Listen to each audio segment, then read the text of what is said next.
Everything good? I see you in the car. You moving around. Are you hearing everything? I can hear you. You was cutting out a little bit for a second, but I can hear you good now, though. Okay, no doubt. We good and we clear. How's everything going? Did you handle that? The family's good. Everybody's on point. Everything good, man. We got things situated, man. Just Yeah, wanted to tap in with the fans, man. That's all. no doubt, man. Salute to you, family. Yo, first of all, congratulations to what's happened for you in your family, man. It's been a rocky road the past 3 years now, 2 years, 2.5 years. Now it's Yeah, been a rocky road, man, to kind of yeah. get full circle to be at this moment right now. So congratulations to you, congratulations to your brother and everything that you guys are working on over there. How's it? First of all, how's it feel right now? This moment, is it sort of like do you feel like justified, like validated? You know what I'm saying? Like we told you, and now we're here. How do you feel about It was never a thing of we told you and now we here. I don't look for validation from outside influences. If anything, my validation came from my younger brother becoming a world champion. Like you said, we went through a lot. I had a shoulder injury um, about 3 years ago. it? Right. I had since my father passed. He was my trainer as well as my brother's trainer.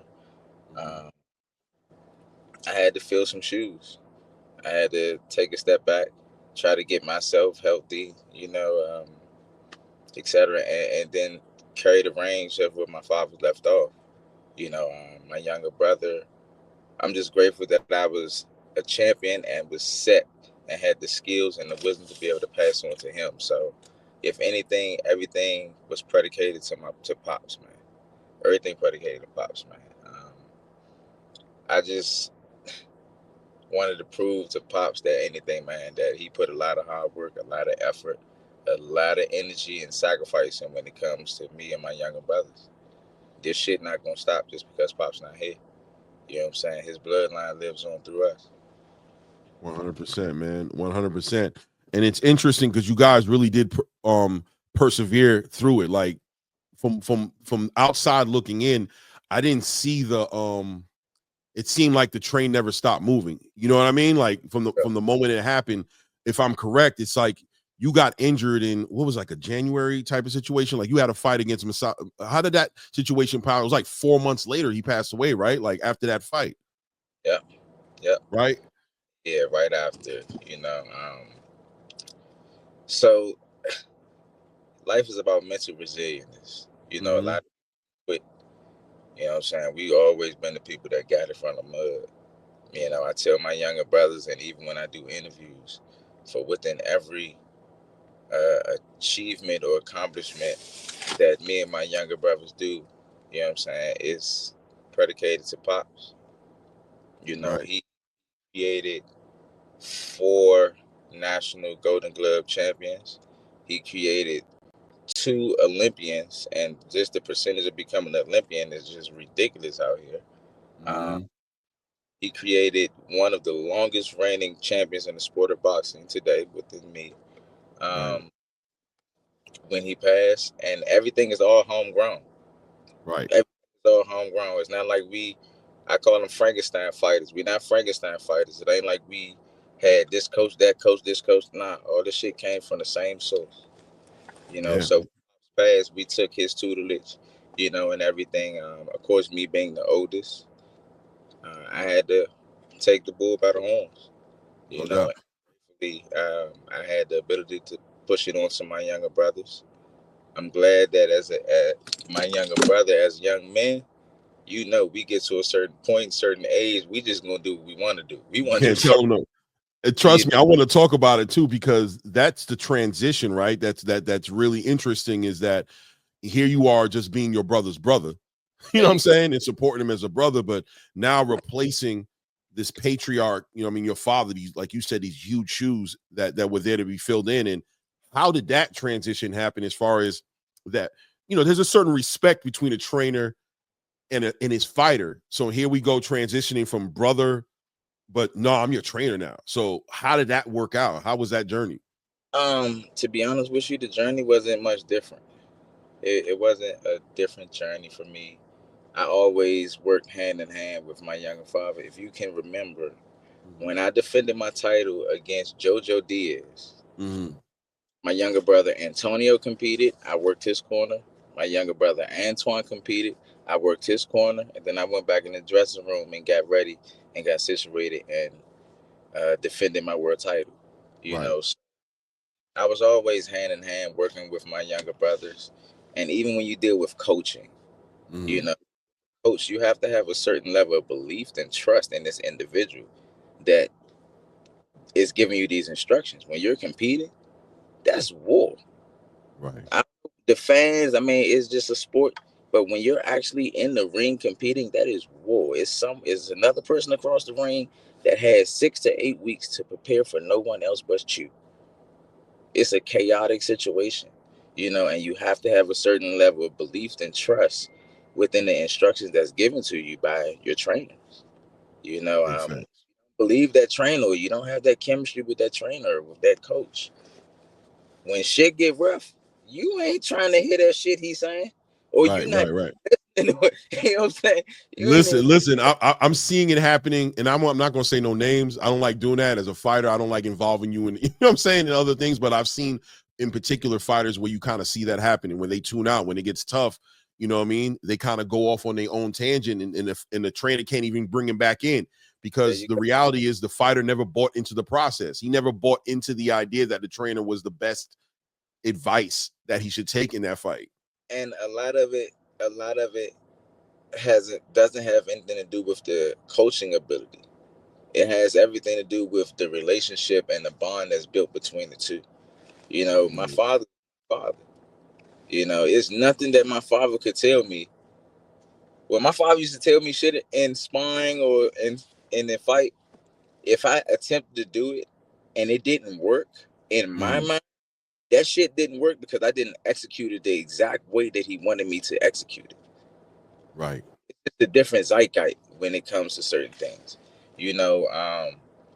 So with my younger brothers, it's just an automatic level or a level of belief, a level of trust, a level of understanding, a level of Right. instinct. Even within the household, it's a lot of boys. It was a lot of boys as men now. You Mhm. know, a lot of boys.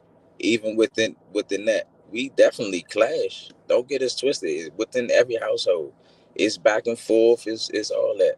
But what makes the difference of everything is the concept of order. Right. You know, we Was we that we. something instilled by your father? Was there always a concept of order because of the way your father ran the show?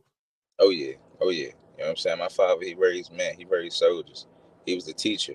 Whether you was his child or not. If you was someone that he came along with, he was going to pass information to you. He was going to pass those Jews and knowledge on to you. He was a Right. teacher, man's man. So it was always a sense of concept of order within the household. Yeah. Even something that we didn't like, but we disagreed on. Everybody's entitled to your emotions and feel how you feel. What Mhm. matters is Mhm. conduct yourself within the emotion. Yes, You sir. know, Yes, sir. order, concept of order played a big role within our household to keep things down. And whenever Mhm. shit got out of whack, shit, we was spot. Yeah, Yeah. yeah, just that it out the way, right? You had a way to deal with that. That's interesting that because you're talking about it, right? Growing up, and you're the oldest, right? And if you can offer some perspective on that, because we can all speculate, but so exactly how many Garys are we dealing with here? Exactly how many? Let's get this out and open. So, how many Garys are we dealing with? Just let's break it in because you said you're the oldest, right? So, what are we dealing with here? it's it's a lot. Within the siblings, it's Yes. seven. It's seven girls, but one of my older brother that wasn't within the marriage, he has a bunch of children. He has like it's six of us in total. Six. So the core. I'm talking about the core foundation to it. It's six brothers. The core. Yeah, well, shit. Nah, well, we gonna say seven then. Okay, seven brothers. All right. So we've got, but you're the oldest of all seven. You're the oldest. Yeah. All right. So now, Gary, you're born into this situation, right? You're born into a situation.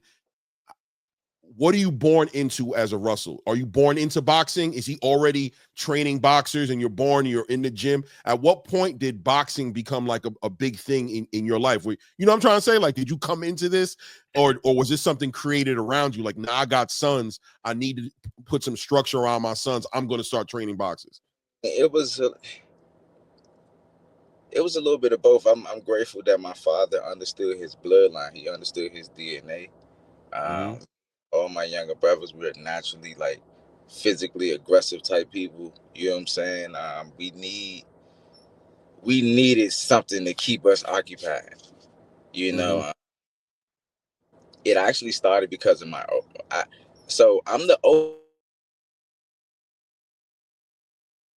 oldest within the marriage. And Right. he's Gary Jones.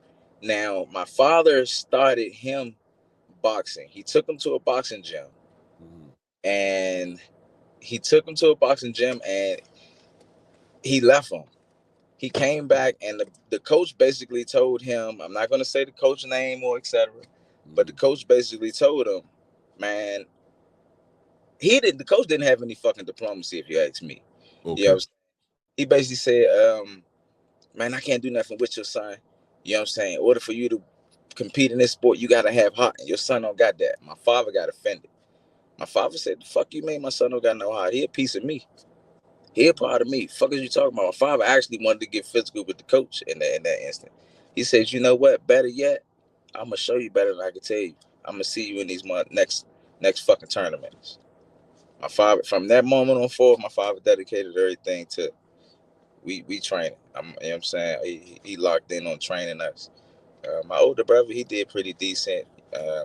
As young men, once you get to a certain point in age, you want to do your own thing and etc. So he went and did his own little thing, and we stayed rooted a little bit. But nah, man, that's pretty much how it started. So it got built around that. So you kind of took the reins from there. Like he decided from the moment that coach, the outside coach, gave that uninvited opinion, right? Nobody wanted an unwelcome opinion. Granted, this is the first time.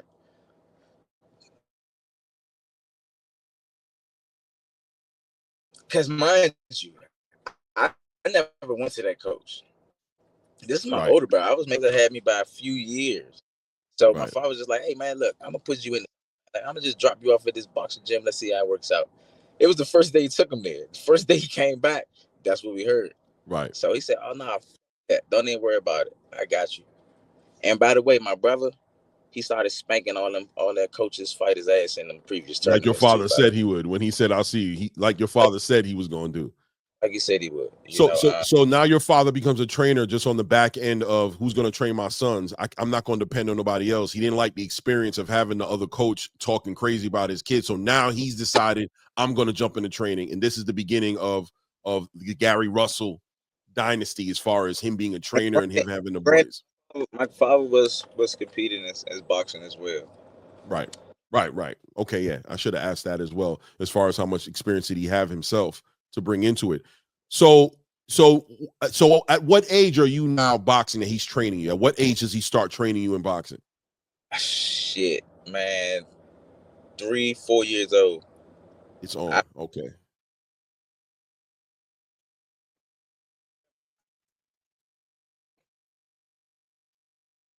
Connection. I was the Can you hear me? Yeah, I hear you. You were breaking up a little bit, but you back. Oh, the connection's going bad. My stuff looking good over here. Yeah, maybe it's me. I don't know. But you're good now. You're back on point. But so you're 3-4 years old, or you're 4 or 5 years old, and he's training you, right? By the time I get to about 5 years old, apparently at that time I was just a phenom. All of the older guys at the time, like the William Joppies and those guys like that was professional, that was older than me. Right. I could compete at the time, but they were competing. I would be in the facilities watching them compete. People would put me in the ring. I remember Riddick Bowe. He used to tell me, man, go ahead, get in the ring. Before the fight started, I'll get in the ring, shadow box for everybody. You know what I'm saying? Like the little intermission before the fights and etc. You know, that was the core from that shit. I remember we got it from the mud. We got it from the mud. It was hard for us to get spawned because we were so good at a young age. So my father, he was outside. My father was outside. You understand what I mean? He was outside. He put his life on hold specifically just for us. You know, he would take us to all the little hoods, the murder capital, when this shit was grimy and rugged, and you ain't had when DC was DC, right? you When had no choice but to rumble. I was one of them bad ass little kids that was with all the bullshit. You know what I'm saying? And we couldn't get no spawn. We was too good. So my father would take us to all the hoods. We go to all the hoods. We going to Trinidad. We going to Ivory City. We going to Montello Avenue. We going down there and searching. We going down the corridors. We going down everywhere. Pop's pulling up on the older dudes at the time. He older dudes that's outside. He like, man, shit, man, where the youngest at around here that can rumble? Y'all got any youngest that can rumble? And the older dudes, they rounding up all the little youngers and all the little badass youngers in the neighborhoods. They rounding them up. It's about 15 of them outside. nah. My father like, shit, man, I'm trying to get some work with my little youngin. I'm trying to let them spar with my little youngin. It's just me and one of my brothers. It's two of us. 15 motherfuckers lined up. How did you feel about that though? Like, it sounds like your father was kind of throwing y'all into some situation. Was y'all feeling that, or was you like, damn, we got to hold it down? But how was y'all feeling about the circumstances? I'm my father's child. I was with all that shit. Okay. I was with all that shit. It helped mold us into the individuals that we are today. Big facts. You know, Big facts. We couldn't get no spawn. We couldn't get it. You know, you have some people that can box and etc., but you have to have a certain level of gritness within you, within this sport. Right. You have some gritness in you. You can't go in this sport thinking it's just all fun and games. The ultimate way to win in this sport is to knock your opponent completely unconscious. That's very barbaric. You know, so you gotta be somewhat of a part of you. That barbaric nature gotta be somewhat a piece of you. If not, that shit gonna eat you up. As a young pup, that's all I was around was straight barbaric shit. It was a part of me. Yeah, I didn't have to adopt it or anything. It was just natural. So we had about 15 little kids out there lined up just to get spawned. And my father would have a wad for the money. And all the little children that spawn. And mind you, we was getting ready for like tournaments, like little shows and stuff. We couldn't get spawned in the area. So that's how we would get our spawn. My father would give all of them money. He'd give all the little kids money. And while he's giving all that money, he's betting like the older guys. Like, shit, hey, I bet he can't do nothing. Because some of these kids was way bigger than us. He didn't care the size difference. He just wanted us to get the experience in. Right, Yeah. You know, and he would bet with the older guys. Man, bet he can't do nothing with Shorty. I bet my younger. And he would bet with them. And then, so... He was getting it how you lived it. He was getting it the way he could get it, getting how you live, right? That's what they say, right? Get it how you living. You know what I'm saying? That was the way to do it. More than one way to skin a cat. So let's move forward a little bit. So we understand how the household is, and you know, your training before Gary Antoine and Gary Antonio are born, right? Like they kind of come into it and they kind of get into where they got to get into and they get in where they fit in. Boxing becomes a lifestyle at some point, right? Like that's all y'all know at this point is you're boxing. You know what the future is going to be. I'm going to go amateur, go crazy. Then I'm going to go professional. I'm going to go crazy. Was that the game plan from day one with this boxing? It wasn't, to be honest with you. I think it was something that my father seen. It was an outlet that he needed for his boys. He wanted to keep his children active. He wanted to keep us out of the streets. He wanted to keep us away from the bullshit. I'm going to give you something positive you can do. I know my children are aggressive, so shit, I'm gonna put them in something where they can kind of get that out as well, and things just started to materialize. We started getting extremely better. We started getting better. When for you do you think did you notice and you made it? Was there a point where a decision had to be made? Like, are we going to go to this next level, or are we just gonna go do something else? I'm gonna go to school. I'm gonna play it up in whatever it is, something else that I like. Like, was there a decision, a moment of what we gonna do? We done did everything we can at this level of it not mattering, but are we gonna go forward or are we gonna leave this alone? Did that ever happen? Nah, that never happened. Well, it did for a second after the Olympics. Okay. It did for a second. Al Heyman, he played a hell of a part with me still being a part of the sport within itself. With me, I didn't honestly, I always felt as though I was good. You know what I'm saying? I always felt as though I was good. It didn't really click in how good I was until I competed in the Junior Olympics. Right. Always wanted. I came up in that era where it wasn't a thing of being a world champion. That wasn't a thing of mine. I wanted to be an Olympian. You know what I'm saying? I wanted to be, so when I competed, I won my right to compete in the Junior Olympics. I said, oh shit, this like a big deal. Yeah. Cooked everybody up there. Cooked everything up there. Even the internationals were. I said, oh nah, I'm nice for real now. Oh, I know I'm nice now. That's when I really felt as though I was nice. That's when you felt like I'm gonna go somewhere else with this. Like I'm not gonna do this. I'm gonna take it to the next level. A prize fighter. Well, no, it wasn't then. It was once I made the Olympic team. I beat the previous. It was in the World Cup, one of the World Games. I beat the previous silver medalist or something like that. I beat going into the 2008 games. I was one of the medal favorites. I had so much support from just the city, the area, everybody. And when we got out there, the weather was so crazy. It was just polluted. They call it smog or something. You couldn't see from one side to the other. And I just got lightheaded one day while I was out there. But we were at the Olympic Village. I'm out there. I just kind of get lightheaded and kind of like, next thing I know, I look up. I see people looking at me.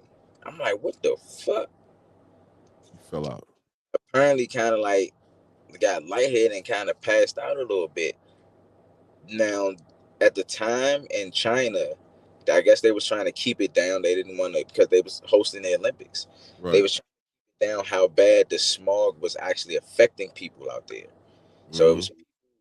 We was at the Olympic Village months before the the games had started, and it was people out there that ran or they did outdoor events.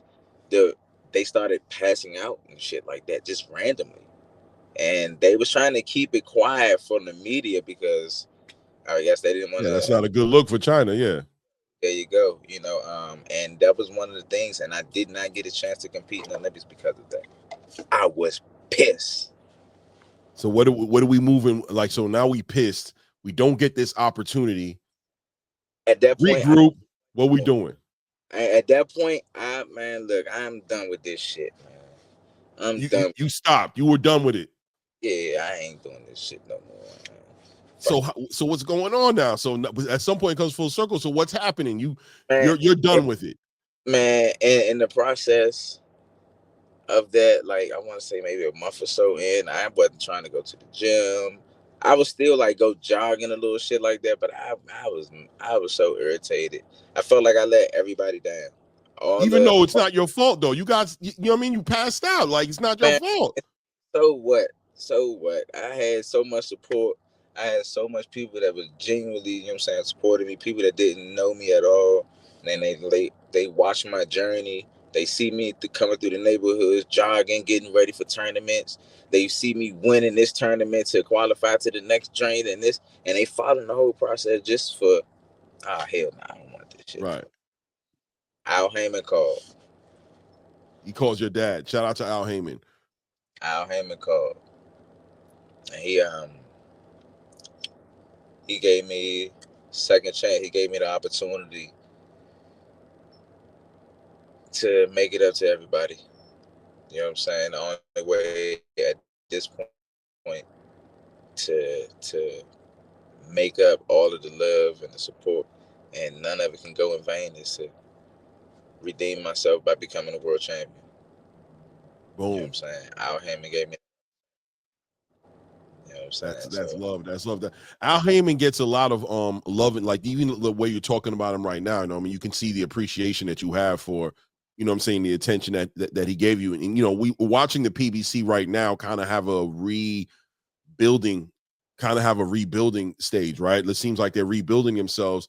But a lot of these fighters, like your family, the David Benavidez's, the Javante Tank Davises, you know, they remain loyal to the soil, right? And it seems like a lot of you guys have these experiences with Al to where it's deeper than rap. It's not just business or with Al, right? It's like yeah, you want to see him do good, right? yeah, nah, I totally agree. You know what I'm saying? A lot of times, I tell people all the time, it's not about how much money you have. You can have a shitload of money, Right. have a fucked up personality, a wild ass character, and people gonna say, yeah, he had money, but he was a clown. I ain't like him. He did goofy shit. And, you know, people gonna remember you by how you conducted yourself and how you interact with the people that you come into contact with. So I think Right. that means more than anything. You know what I'm saying? Al Heyman has been one of those people that's been a man of his word to the best of his ability. You No know, doubt, no doubt. So he's earned a lot of respect with the boxing space in the community. I've seen that. You know what I'm saying? People ride or die over that. I mean, this whole Turkey Al Sheik thing right now, one of the biggest things is the people, you know, I mean, they want to see Al give the head nod. Until he gives the head nod, we don't want Turkey around here. So that's it. Until Al comes out and says, nah, y'all chill, man. I'm rocking with Turkey. Everybody's like looking at Turkey with those eyes. But so look, man, two significant fights I want to talk about on your on your record, right? Two significant ones. One of them being Vasily Lomachenko, right? This is a significant fight, right? This was a fight where I'll be honest with you, man. You were competing. You fought the ish out of out of Vasily Lomachenko, right? You almost derailed him. Right? Going into that fight, were you aware of Vasily Lomachenko's pedigree? can't say I almost derailed him. He lost the fight before that. People tend to forget that he lost To to the Omar, the what was his name? Not Omar. What was his name? What was his name? I'll pull it up on Salido. the record. It was not Salido. Salido. So I'll say Salcido. Omar Orlando Salido. Orlando Salido. There you go. You know, he lost to Salido. You know what I'm Right, but saying? people felt like it was just because he was getting fast tracked. You know what I'm saying? Like I think if you Eh, would have beat him, it would have really just hurt him. I think it would have ended him. So here's the thing.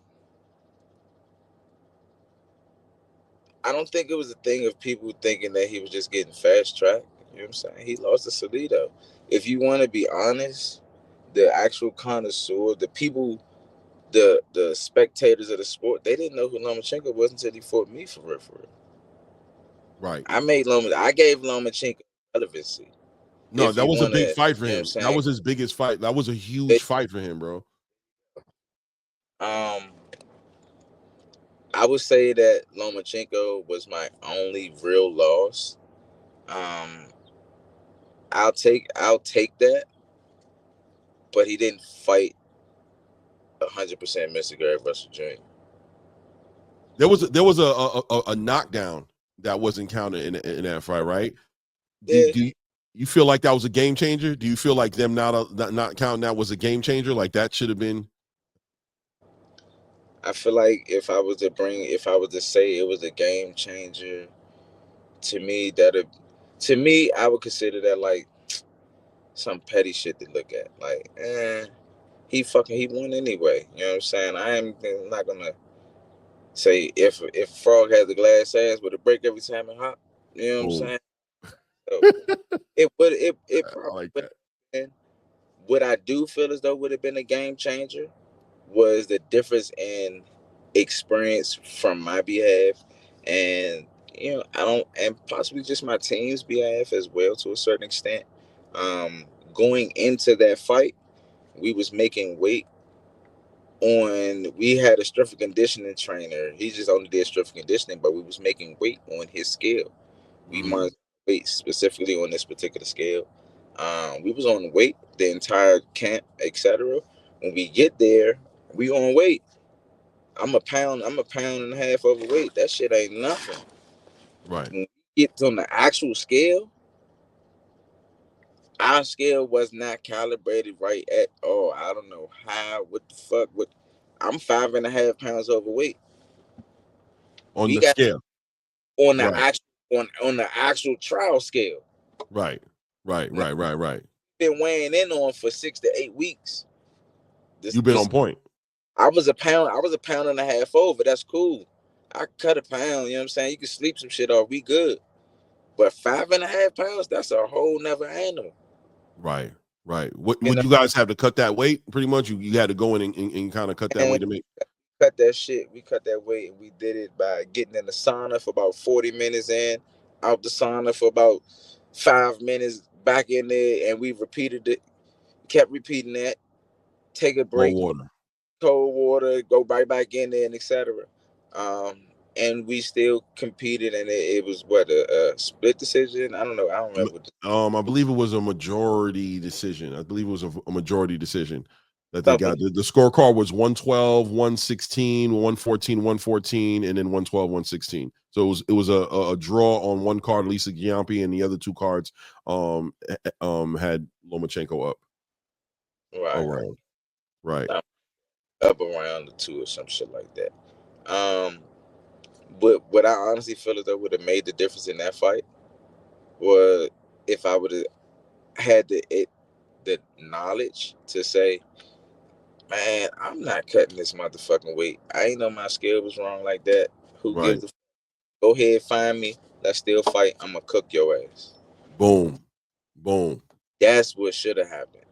Instead I depleted myself as much as possible to make this weight at the last minute and still went out, you know what I'm saying, went out on my motherfucking shield.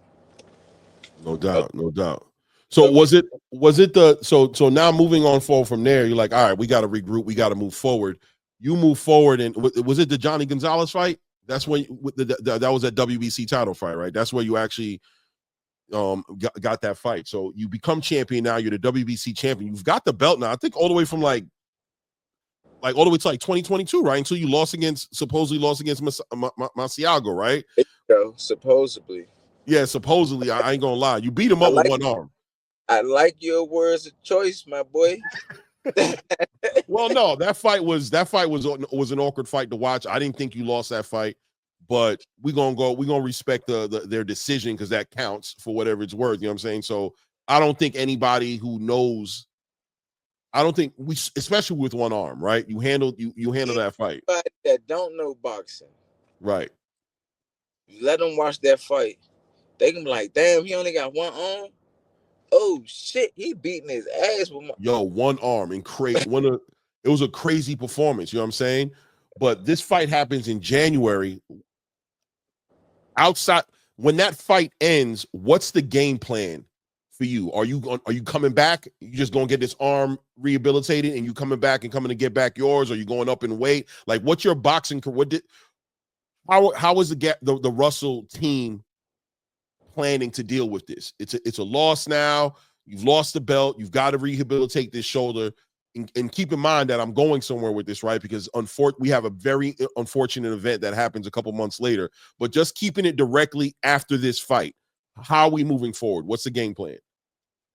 To be honest with you, it wasn't the game plan. It wasn't the game plan. At least with me in general, going into the fight, I knew my father was already extremely ill. I knew he was already extremely ill. But a year or so before that, I lost my younger brother. Right. So I knew my father was already extremely ill going into the fight. That was just an extra blow. I felt like I just completely got robbed. Like, damn, like I did this shit with one arm. Like I know everybody's saying this shit and they still. All right, I guess the cosmos is trying to tell me something. I don't know. So at that point, I just turned my attention to my family. I directed my attention to my father, my younger brothers, my babies.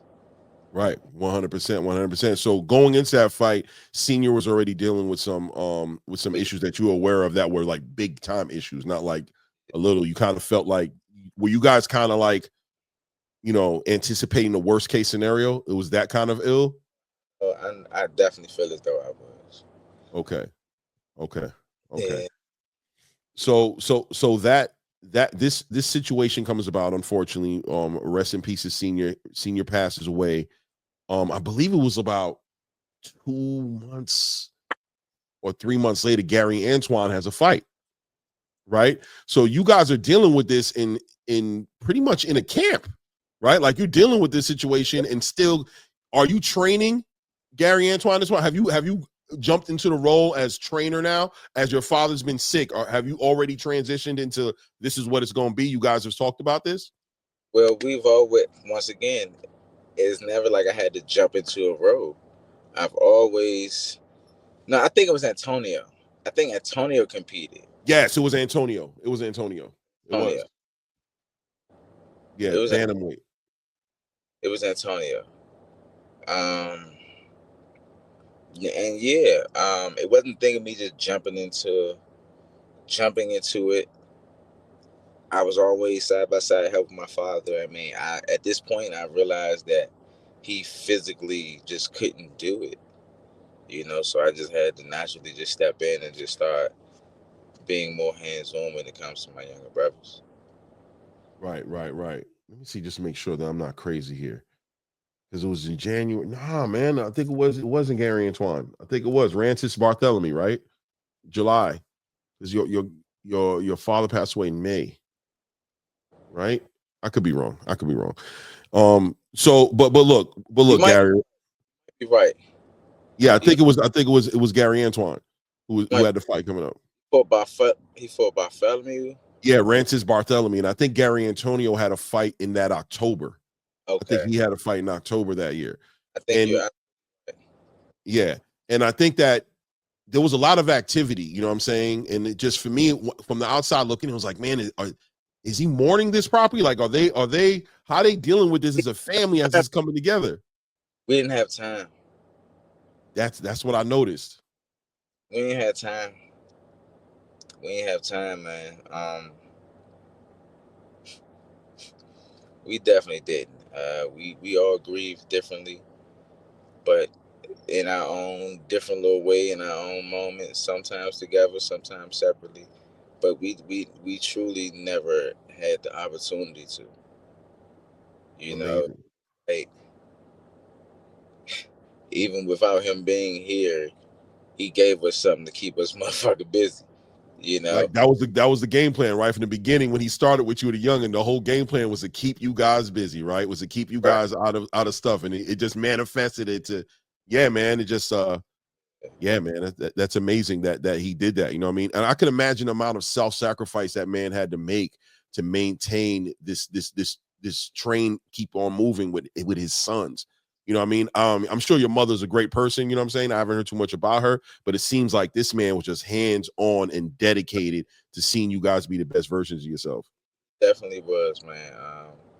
And like you say, my mom, she definitely was there. My Mhm. mom, but shit, she had 6 boys. You know what I'm saying? She had girls. We Right. would stay in the house with our mother all day. Exactly. Exactly. So it But was you know one. what's unfortunate? A lot of times that happens, right? There's fathers out there who just not going to do it, and that's what ends up happening, right? A bunch of emasculated, feminized boys out there killing anything moving because they don't got no structure. There Your you go. father was an exception into the rule in a period of time where fathers weren't doing that with their sons like that. You know what I mean? He stopped everything that would get in the way of you guys being what y'all need to be, and he committed his whole life to making sure you guys are going to be everything all the way to the end. And like you said, even in his passing, that keeping y'all too busy to like be held back, like that structure he left behind built something that's and we're going to talk about it coming full circle to where we are today. But so first of all, did you guys get your opportunity? Was there time taken to finally kind of grieve as a family and take, because you guys was just like fight 3 months later, fight three, you know what I mean? Like it just happened that way. What ended up Man, happening? I still don't feel like we did. I don't think it's something that we'll ever get over, man. Yeah.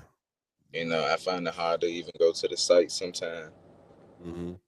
You know, but he was somebody that instilled. He was real big on honor, integrity. You Yes, know, sir. Yeah, respect to the OG, man, for sure, man. So now you're training your brothers, man. You're moving forward. You're training your brothers. Your brother fights, I guess, Kent. fight who? Okay, my bad. He fights Kent Cruz, right? And he's on this KO streak, right? Gary Antoine is on this KO streak. He's knocking everything down he gets in the ring with, and it's does it get kind of like old after a while where it's just like this? Because I'm gonna tell you, going into the Alberto Puello fight, and you guys damn near were fighting one fight a year at this point. Was this just because of the circumstances or with the family situation that y'all was dealing with that it ended up being that way, or is that just the way the ball rolled out? Like in a perfect world, would Gary Antoine have been more active? Um, it was a little bit of both, but nah, I don't think. Remember when I said, as young men, when we get to a certain point in age, you just want to do what you want to do. Mm-hmm. Mm-hmm. Um, I think some people in life, you can tell them certain things and they're willing to listen. Then other people, they actually have to experience the shit in order to want to listen. You know, I'm grateful that in most cases, I can talk to my younger brothers and kind of guide them or stray them away from certain things. You know, I'm grateful that they're open minded enough to taking constructive criticism, etc. When I give it to them. You know, but then in certain moments, like in that Puello fight, Let's talk about it. Let's go into that Puello fight because, like I said, he's knocking everybody out. He's got to be super confident. Nobody can't see him. People are legitimately, in my opinion, ducking him. Right? They don't want no problems. He's probably the most dangerous, highest risk, lowest reward fighter in the 140-pound weight class division at this point. Right? Like you don't want to fight a guy like Gary Antoine without something on the other side, whether it's money, whether it's a championship belt. It's the risk is too high. He's got to be feeling himself. He's got to be the best thing since sliced bread at this point. And you got to deal with this, right? You got to keep him down. You got to keep him humble. You got to keep him where he needs to be. And you got to keep this dude with this 100% knockout ratio, understanding that you can mess around and lose, bro. I need you to pay attention to what I'm telling you, bro. Lose to who? I'm 17 and 17 knockouts. Go ahead, move forward. We're going into the Alberto Puello fight, bro. This is for a WBC eliminator. This is going to put him right there. This is the fight. This is the fight. This is the fight. We're going to do this after this. Devin's on the run. We on your ass because now there's nowhere to run. and here's the thing, right? Mm-hmm. One of the things that my father, he always gave us, he taught us a lot, man. He taught us a lot. I wish he could teach me some more. But he taught us the importance of being versatile. The importance of being versatile, not being one dimensional. There's a lot of people that are, I wouldn't say extremely good, but I would say that are exceptionally good in their own particular style. Mm-hmm. Mm-hmm. But they're one dimensional because that's the only way that they are good. Certain people, they have problems fighting certain styles of fighters. You know what I mean? Saw that this month. Go ahead, though. They have problems fighting certain styles of fighters. And you hear it all the time in the sport of boxing. Styles make fights. Yes, sir. When you're good at something, if you want to get my attention, let me see you be as equally as efficient doing the same shit in multiple different ways. Now you got my attention. Going into the Puello fight, I was talking to my young brother. We strategized a game plan. I don't know if you remember the fight. I remember it. The first half of the fight was having success. Yes. It was success the first half of the fight.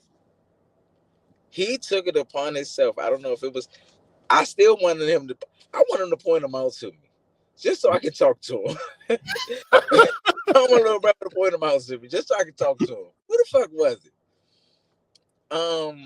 somebody came to him like right before the fight, like already weighing. I don't know if it was press conference, some shit like that, and basically said, "Man, you remind me of Sean Porter."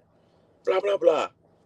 And I was just kind of like talking to him in the gym about being the ability to be versatile. You know, you can't be fucking one dimensional, et cetera, et cetera. Right, You know? right, right. It was a metaphor. It was a metaphor, not something for you to take physically at that. I mean, at that. And somebody said that shit to him. He's having success in the fight. He feels though he got the measure of Pollo doing the instructions of exactly what the fuck we worked on in training camp. And then halfway between the fight, I'm going to show them that I can do something different. Right, right. What the fuck? Hey, brother, if you don't pay attention, you're not listening to nothing I'm telling you right now. We just had a whole 8-week camp.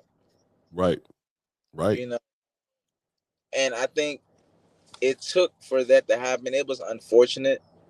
It was definitely an unfortunate situation, but I think it took for that to happen for him to be like, fuck, man.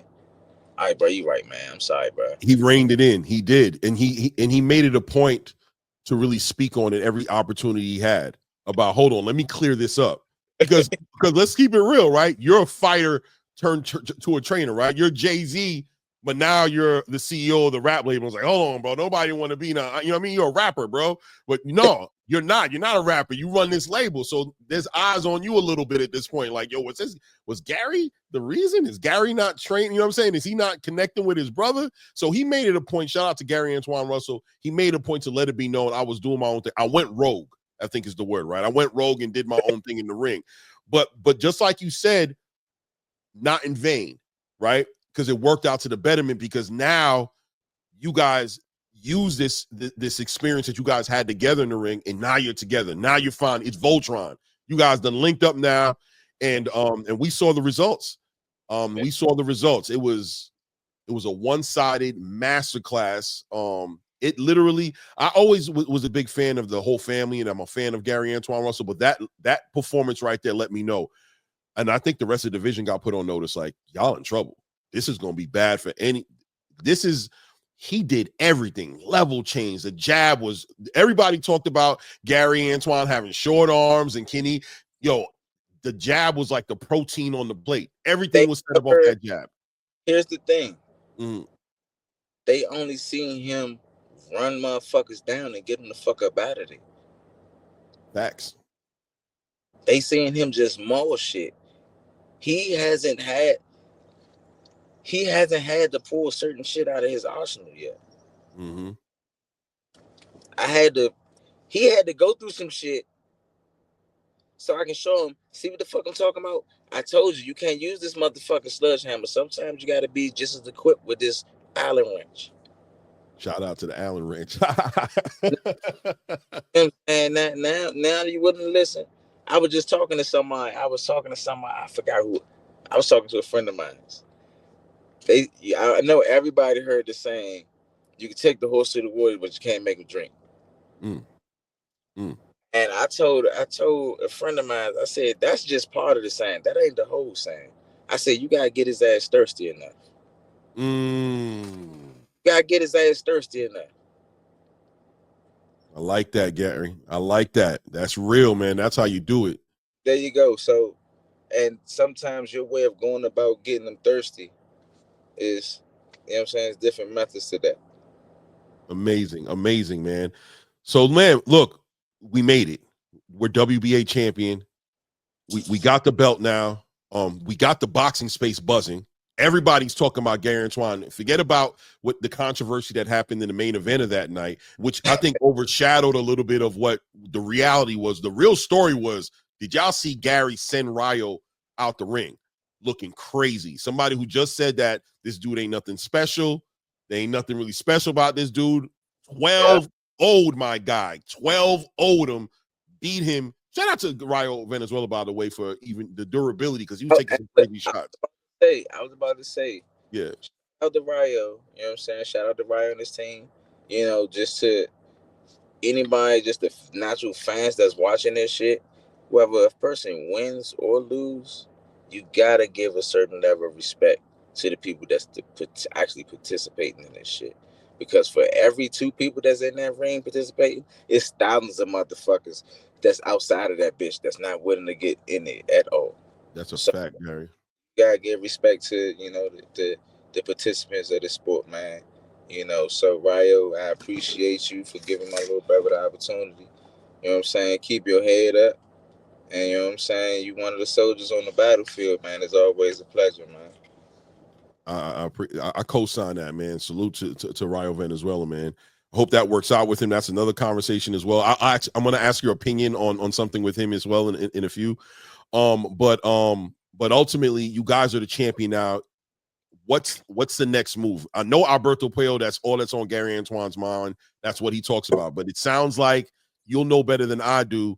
It sounds like somebody's having second thoughts. It sounds like somebody's reconsidering, you know what I mean, the rematch. I don't know if Puello is on board or not on board. What's going on with Gary Antoine? Because we're going to get into the Shakur Stevenson part of the conversation as well. But Alberto Puello specifically, what's going on here with the Well, redemption?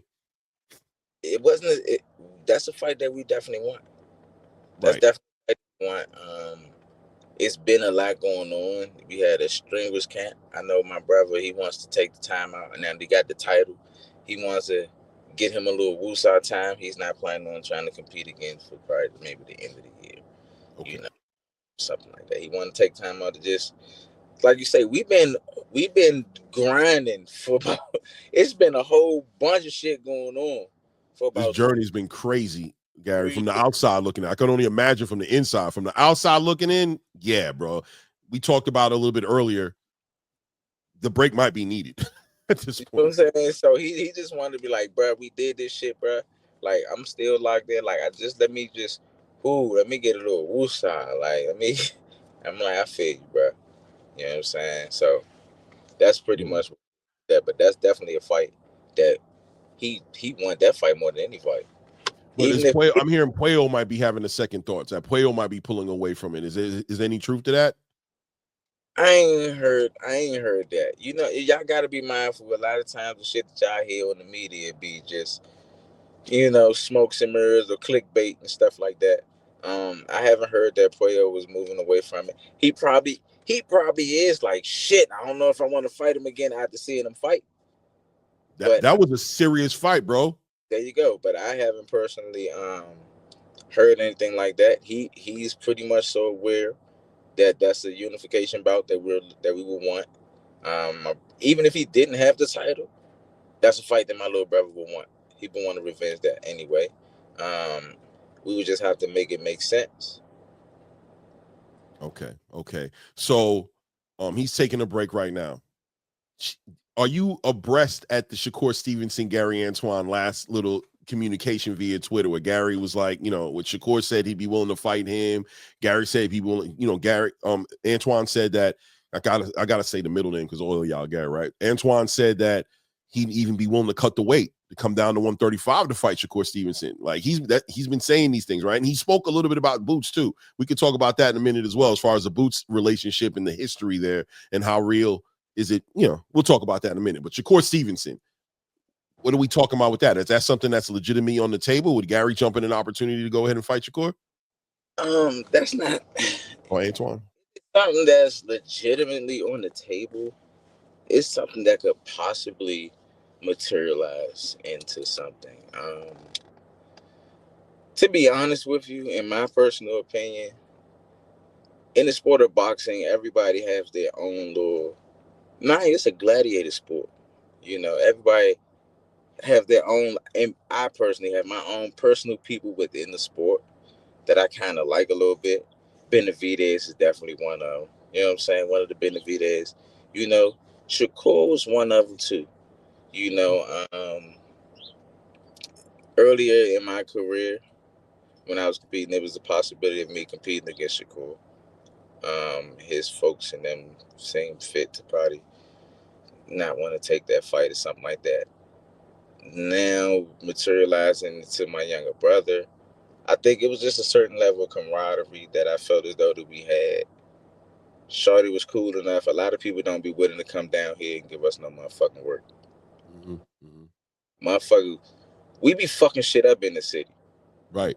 Motherfuckers don't be really. I mean, we can get work, but it's difficult. We gotta lighten our work up and shit like that.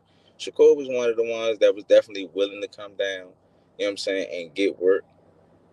Now, how the work went, that's a whole nother story. You know, It's but Gym Wars, right? Do we honor the code inside the gym with sparring, or are we putting out videos eventually and promoting boxing and all this stuff? Like, how we dealing with that? But nah, I always been a solid type dude. You know what I'm Right. saying? Shakur worked with me and he worked with my little brother. He know how to work on with us. I Right. know how we know how to work on with them. Right. You know what I'm saying? But it was always, I honestly felt like it was just a certain level of camaraderie that he was never somebody. Now, if they crossed our line and that was something that we wanted, that they said, oh yeah, y'all gotta fight him, then of course that's a fight that we'll take. Okay. I think the media and everything like that kind of like stirred it and stuff like that. You know, you got two men at the end of the day. Right. You know what I'm saying? Shakur as well as my little brother. You know, they two men. Then the media sometimes take things and makes it seem like this person want this and this person want that and etc. Can my little brother make 135? Fuck yeah, he can make 135. You know what I'm saying? Would I want Shakur and my younger brother to compete against each other? Nah, I wouldn't want them to compete against each other. I personally wouldn't. Now, if the opportunity presented itself and it made sense, Right. then you gonna get it. Yeah. Get it. You know what I'm saying? Even when I was a champion, you know, and we was talking about me fighting Shakur. He was somebody that personally didn't want to fight. You know what I'm saying? Just because of Shorty came, he was willing to come and give us a little work. I respect that. You know what I'm saying? But if he says shit, we gonna fight. Hell yeah, we gonna motherfucking boogie. You know what I'm saying? But y'all gonna come down weight? Y'all wouldn't push for him to come up to the 140 and come fight against y'all title? Would that be something in the negotiations, or you just kind of like? Realistically speaking, because it's honestly not something that I'm really looking at or anything like that. The media is just talking shit, and we got two young men, younger than me. You know what I'm saying? Two young men that full of testosterone and sometimes can be a little extra. You know You don't want to feed into it unnecessarily right now. I got you. Feed into some unnecessary shit for real. No, that makes sense. But if it's something that was to happen, even though my brother could make 35, I wouldn't let him go down to 35. I'd make sure meet us at a catch weight. Boom. That makes sense. But once again, that's not something that I would personally be interested in. You know what I'm saying? Matter of fact, I can't wait to see Shakur to even holler at him about the shit. So we could talk about it. Shakur said there was definitely respect there. According to his tweets, you know what I'm saying? The respect is there. That's his guy. You know, he wasn't looking like that, but at the same time, he's kind of saying the same thing. If I ain't turned down no smoke, if it come across my table, it is what it is. But I think he was more so celebrating Gary for what he did and just being like, you know how people are. You know how we are, the media. We're going to ask, so why would you fight him? Like, yeah, I'll fight him. But it is what it is. Jerron Boots Ennis. There's a history there between Boots and Gary Antoine. Man, I ain't gonna lie. I actually like Boots, man. I like Boots, man. He's another one in the sport. It's a couple people like Fulton, Stephen Fulton. Right. He's another one that I actually like in the sport too. You know what I'm saying? I kind of felt some type of way because I heard he said he wanted to fight me, and I'm like, damn, for real, shawty. I hope that ain't the case. I hope that ain't what the fuck it was. Listen, I want to talk to you about 126. Don't get it twisted. I definitely need to, because that's your division, and it's moving around right now. Monster anyways talking about coming into the division. We got Nick Ball there. We got Shushu, Stephen Fulton's there now. We've got, you know what I mean? It's a division that I've been talking about. If you follow my timeline, you see I talk about 126 a lot, and that's your division. So I gotta ask you, is it difficult for you to sit back and just watch this division move around, knowing that, you know what I mean, this is Gary Russell Jr.'s, you know what I'm saying? Everybody playing with your division right now. They playing with your division right now, bro. How do you feel seeing that? And how hard is it to be like, I don't know, sitting there chilling like you chilling right there and watching it?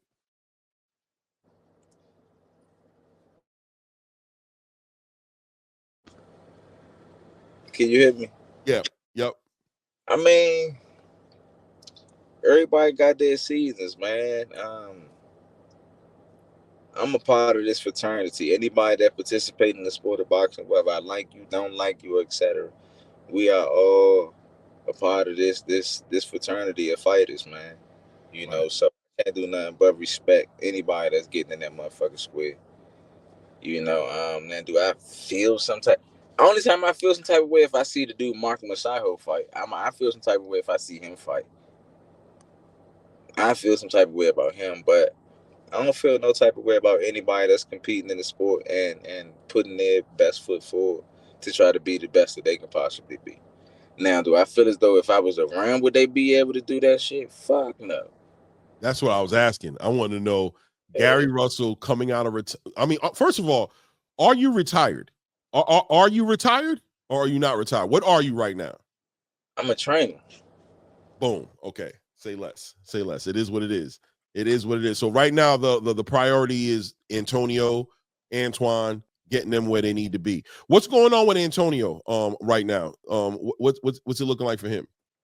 Well, we getting him situated. We trying to find something for him, and he's thinking about going in May. He's supposed to be going in May. I ain't gonna lie, we trying to make history. It's time. We try and make history. You know, me and Antoine, we joined the list of a group of siblings to hold the world title. I don't think it's been 3. Yeah, you got him, and who's the third one? Antonio ain't got one yet, right? Is it Yo, if Tonio get a title, that'll that's be it. it. That's it. Right Man, next. bro. I'm Yeah. excited. Hey, hey, Gary, man, speak on Enigma. So what's the whole thing with Enigma, man? It's relevant, right? That's just the name of the gym, but at the same time, I've noticed with you guys. I got that tattoo on my stomach. I know. And then you guys got the Ankh thing going on. You got the Egyptian African thing going on. Speak on Enigma. Like, is this what's that all about, man? Are you guys like Hotep, Gary Gary Russell Jr.? Like, what's going on with you guys in Enigma, man? What's the significance? I mean, it's a lot. It's very complex, man. You got a group of very aggressive individuals that go around and search for information, you know, to try to enlighten others, you know, to try to help pass information and Jews on to the brother or the cousin or the uncle, you know, that need that extra hand or need that support or need just that voice to listen to or need a little bit of guidance. Is all of that shit wrapped in one. You know, we just wanted to create that outlet. You know, Pops created an outlet for us, for his children. And then we always had strays. We always had strays. Right, You know, right. doors was always open to the badass little kid that was always getting into some shit because I know he always getting into shit. He always getting into shit because he ain't got nothing else to get into. Come on, Shawty, let me teach you some shit. That's not how you supposed to go about this. You know what I'm saying? You're a young man that's gonna grow to be an older man, and you need to learn how to properly navigate your way through life. You know what I'm saying? So it's a lot, man. All wrapped in one, man.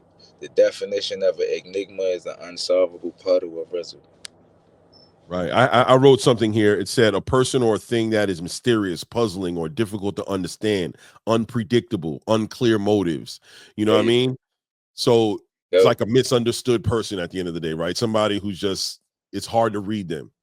Mm-hmm. I thought that was interesting, you know what I mean, that you would name your gym that. You know what I'm saying? That you would name your gym Enigma. That's amazing, man. So look, Gary Antoine is holding out until the maybe towards the end of the year. Antonio, you're trying to get something going for him for May, But and man, you guys are building a stable right now. I heard some rumors, man. I mean, I think yesterday we talked about it on the 3-way a little bit. We talked about potential other fighters that might be trying to get involved in the system, that want to get involved in the Russell system. How do you feel about those type of things? I'm actually open to it. You know, I'm actually open to it. I believe in my personal opinion, my definition of a dynasty is information being passed down from generation to generation. You know, my father got me to the point in which that I am. I was one of the longest reigning champions. Um, It was like 5 years, right? that, 5 or 7 years. that, um, I'm confident within my skill set to be able to properly teach. You know, to be able to properly teach and navigate a person in a chaotic situation. Because when you're in the ring, that shit is chaos. Right. You have to have the ability to create an environment of controlled chaos. It's different when it's just chaos versus controlled chaos. You know, and I believe when you are a good coach, yes, I speak about versatility and the ability to be versatile. That doesn't mean that I'm going to try to get a fighter that's built like Mike Tyson to be a fucking to fight like Sugar Ray Leonard. That Right. just makes sense at all. You Right. know, good at when you're a good coach, you take what someone does naturally and build on that. You know, so it's shit like that that I have the eye for, and that I feel as though I have the ability to be able to help other people. You know, and still be able to be a part of the sport, even though Right. not competing. You know, So I mean, you didn't say you're retired, but you said you're a trainer, right? So I'm gonna take that for what it's worth. Is this a passion now? The trainer thing. Are you passionate about this now, like how you was about boxing? Like, is this something you want to? You know, what I mean, this is but it. Like, I ain't gonna lie. Like listen. I want to compete. If I ain't fucked my arm up, I would have been competing. right, You, I tore the tendon connected to my rotator cuff. You know, so that was a vicious injury. Um, I want to compete, so I feel like as of now, this is like my way of still being involved in the sport and helping contribute and helping my younger brother in the process. You know, giving him the jewels and the information and the wisdom that was passed on from our father to me and from me to him. love, man. That story's amazing, man. I told shout out to Dub, to Well Connected, by the way. He's the one who put this all together. Shout out to him, and we speak we speak often. You know what I mean? But I told him a long time ago. I'm like, them dudes got a movie worthy life. Like, it's movie worthy, bro. Like, I'm interested in the story, especially in the coming up. You know, what I mean, growing up in the household, and like the story you said about going from these little towns to towns. You know, what I mean, looking for that fade. But before you leave, man, I gotta ask your opinion on it. Um, Lamont Roach. You know what I'm saying? In your city in DC, just had a fight with Tank Davis. We saw how that fight went on the same card, headlining the card that Gary made history on. Any opinions on that fight from how you felt going into it to what you saw the result end up being? Um, in my personal opinion about the fight, I thought it was a good fight. I always, I always thought that it was cool that both of them I was getting the opportunity to actually put on for, you know what I'm saying, the area for their family, generate a little revenue and stuff like that. Um, as far as the fight goes, I'm not gonna say Lamont surprised me. I think here's what I honestly think happened. I think Tank he didn't mash the gas as much as we are expecting him to, and Roach did a little better than we expected him to do. That's what I honestly think happened in the fight. You know what I mean? I think Roach did a little better than what we expected him to do, and Tank didn't perform to the standard or match the gas that we're accustomed to seeing him. Now, is it because what Lamont was bringing to the table did that just nullify it, or it's stuff like that? Is what Lamont brought to the table did it nullify Tank from being able to do those things? I don't know. But like I said before, you never know what can happen in a fight. If I had to bet, I would have betted on Tank getting him up out of there on the later half, but he proved me wrong. You know what I'm saying? Shout out to you, Shorty. I damn sure wasn't expecting that. Any predictions on the rematch? How you see the rematch going? Any predictions at all on that, or?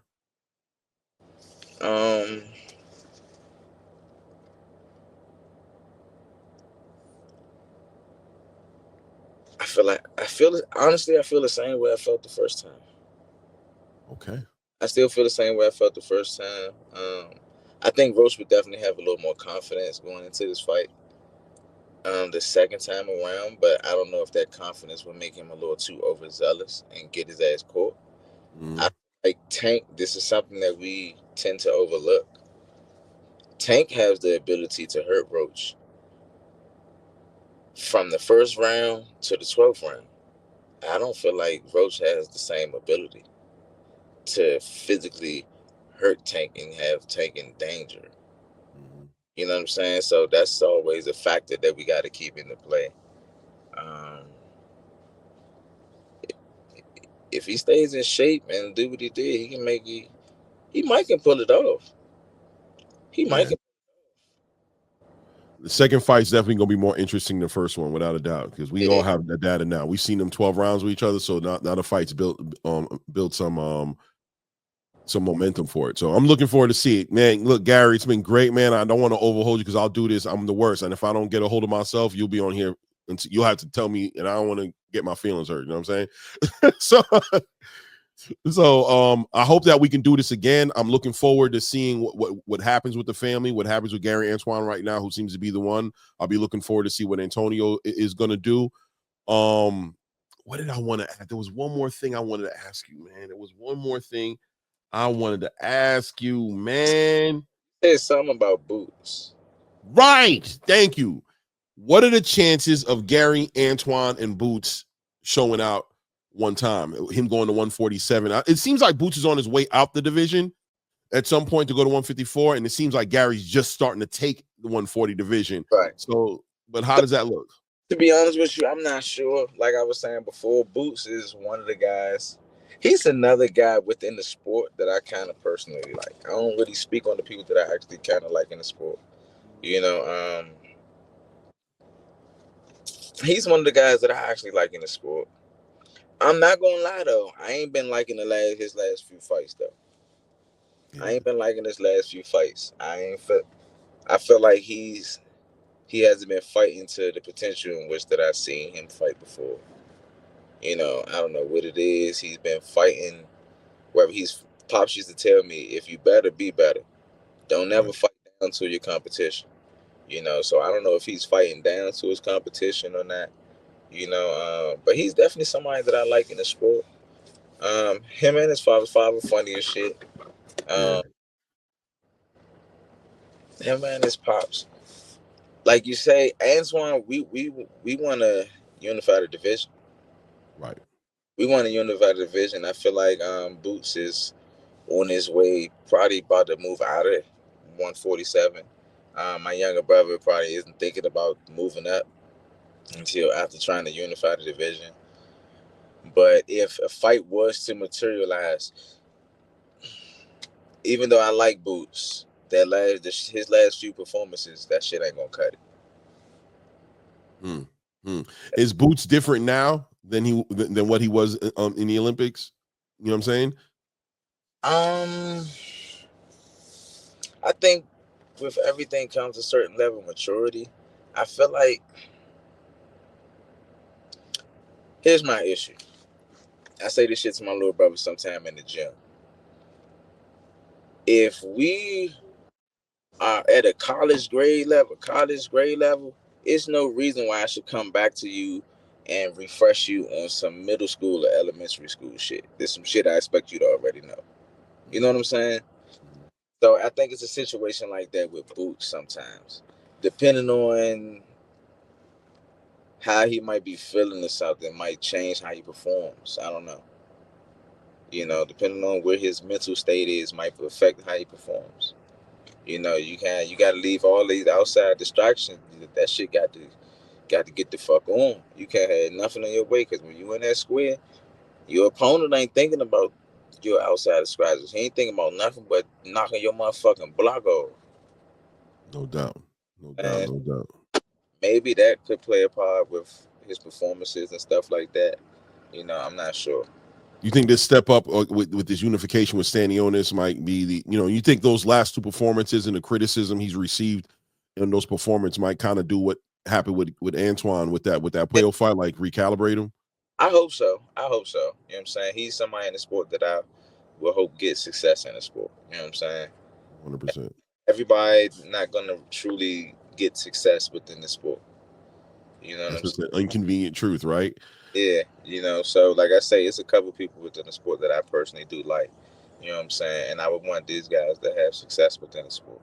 You know what I'm saying? And if they have to cross the paths of one of my younger brothers, or at the time when I was competing, me, you know what I'm saying, then I would just hope that negotiations is situated right where that we can get the best out of it. You know what I'm saying? May the best man win. God willing, it's gonna be us. Right. Every time. I feel you on that, man. It's You got to be me and you. Don't ask me make that choice, man. But it's still love. You know what I'm saying? It's kind of an oxymoron to have a certain level of respect and a certain type of respect for a person. You know what I'm saying? When you get in that square, you try and cook his ass. So, but that's what it is when you in that square. How do you feel about Hitchens?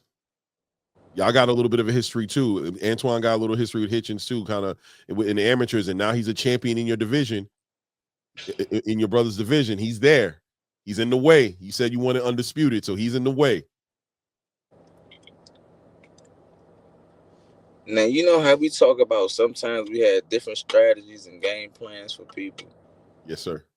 If my little brother fight Richard Hitchison, he gonna maul him. Yeah. He's going to maul him. I can see it. He's gonna maul him. It's gonna look like he gonna maul him. It's gonna look like a scary movie. He gonna be trying to be running around the ring, and he don't got nothing to make my little brother respect him. He don't got no serious pop. You gonna try to box all motherfucker day? Cool beans. Okay. Like Jason and Freddy Krueger after that ass. Trying to tell you, he will maul him. But he's laughing his ass off right now. He sent me a text message. Well, he's dying right now. Mad laughing emoji. Hey, good talk. Hey, it's funny, but it ain't funny. Not for him. It's funny for me. I ain't the one who got to get in the ring with him. And it ain't funny for him. You know what I'm saying? But you know what I'm saying? I do know him, you know what I'm saying? He's younger than he's definitely younger than me. Any of the guys that I personally know that I had a little camaraderie with, I would want them to have a little form of success within the sport. I would definitely want them to have success within the sport. Only issue is when you line up against one of us. Yeah. And if that's the case, I don't got Richard Hitchison having enough for my little brother. I think he's a decent fighter. I think he would give some of the other champions in the division, you know what I'm saying, a run for their money. You know what I'm saying? Just with his boxing ability and stuff like that. I just personally don't think he has enough to keep my little brother off of it. I'm telling you, I would tell my little brother. I don't know if you heard me in the corner, his last fight, but I would tell my little brother, this training camp right here, I'm turn him into a bitch in that square. Turn him to a bitch in that square. I promise you, you'll make. He gonna quit and fold before you do. I bet he tried. I bet you he'll jump out the motherfucking box when you start dropping this shit on him, bro. And he'll be in shape to send that shit all 12. Shorty ain't gonna be able to handle that shit, man. It's people's bed. Better figure something out. I mean, listen, man, he a champion. He in the division, and he's one step closer to y'all unification. I hope to see the fight. You know what I mean? I like to see. I know you guys have the history, but I want to see the fight. You know what I mean? And if but look, we got time. Let's see what he does. He's waiting on Kambosos, which is another conversation. You know what I'm saying? That he's trying to make that fight happen. It is what it is. He doesn't seem to want to deal with like rotations. Yeah, bro. I mean, it is what it is, man. I never understand the politics of boxing sometimes, but hey, man, good luck to him. And once again, I try not to, disrespect anybody within the sport, because like I say, right. you gotta respect anybody that participates within this bitch. Yes, sir. 100%. But being a fellow participant, you know what I'm saying, someone and a warrior that shared this field of battle, Talk to him, champ. man. This shit real over I'm here. waiting on you. I'm gonna let you. You're Real right, over man. here. You got the right to speak on this. What you do, I don't do this. I'm a fan, and I try to keep my opinions reserved, and I call it how I see it, of course. But listen, ain't nobody better than the actual, what I'm saying, participant in the game to call it how they see it. Your words hold a lot of weight, bro. So we always looking forward to hear what your perspective is on it, because that's probably the one that we need to be paying attention to. Yeah, everybody got opinions, right? Yes, sir. It really makes a difference when it's someone that actually participate within the shit that you talk about. Yes, Then sir. you might want to listen. Listen, I'm right there with you. Trust me. Humble in my space, humble in my lane. Trust me, humble in my lane, man. I appreciate you coming on here, man. This has been great, bro. I do want to do this again at other times. By the way, did you enjoy yourself? Was it all right? What'd you think about it? I mean, I'm kind of new at this, but what'd you think about it? Hey, nah. You did your thing, man. You I did your appreciate it. chill, laid back. You know what I'm saying? That's what's up, man. Hopefully, you know what I'm saying, the fans like the content that we giving them, and tap in with me. I fuck with you later on. No, always, man. I'm definitely gonna be looking forward to speaking to you. Tell the family what's up. Salute to everybody.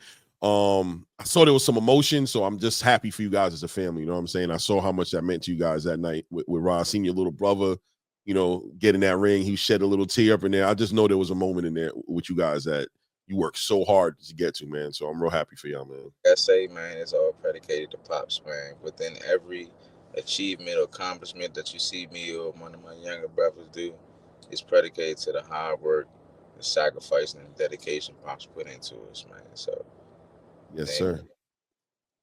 Yes, sir. Oh, yeah. Was there anything else? I guess I know some people sent some super chats. They might have had some questions in here. I don't want to disregard them. Gary's life, best teacher in failure and humbles.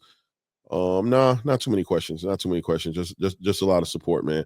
Man, I appreciate you. Thank you, man. Shout out to you, Dub. I know you watching. You know what I'm saying? Thank you for giving me the opportunity to do this, man. And I'll be looking forward to build with you on the next one, man. Anything you want to tell the people? man, follow me on Instagram, man, Mr. Gary Russell Jr. Yes, sir. Yes, sir. We'll be keeping an eye on what's going on, man. Salute, man. Thank you, family. Man, be safe, man. Peace.